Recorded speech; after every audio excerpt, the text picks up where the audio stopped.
యేసు కనికరపడి చేయి చాపి వాణ్ణి ముట్టి, నాకిష్టమే, నీవు శుద్ధుడు కమ్మని వానితో చెప్పాను. మార్కు సువార్త 1వ అధ్యాయము 41వ వచనం. మార్కు సువార్తలో ఒక కుష్ఠరోగి యేసు పాదాలపై పడి ఆయనను వేడుకోవడం మనం చూస్తాం. అయితే ఈ యొక్క కుష్ఠరోగి మరి ఊరి అవతల ఉండేటటువంటి వ్యక్తి, వెలివేయబడినటువంటి వ్యక్తి.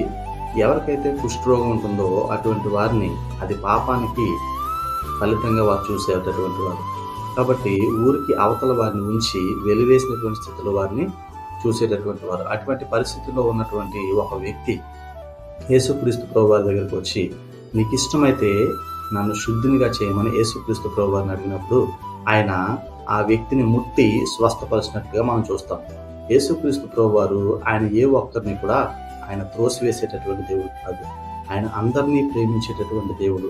ఏ ఒక్కరు కూడా వ్యాధిలోని, బాధలోను, శాపంలోనూ మగ్గిపోవాలని కోరుకునేటటువంటి దేవుడు ఆయన కాదు. కాబట్టే ఆయన తాను విడిచిపెట్టకూడని భాగ్యమని ఎంచుకొనక పరలోక భాగ్యాన్ని విడిచిపెట్టి నీ కోసం, నా కోసం, మన యొక్క పాపాలను, శాపాలను, వాటన్నిటి నుంచి మనల్ని విడుదల చేయాలని ఆయన ఆ యొక్క పరలోక భాగ్యాన్ని విడిచిపెట్టి నీ కోసం, నా కోసం భూలోకానికి వచ్చాడు. కాబట్టి ఆయనకు సమస్తము సాధ్యం. ఆయన అందరినీ ప్రేమించేటటువంటి దేవుడు, ప్రేమ కలిగినటువంటి వాడు.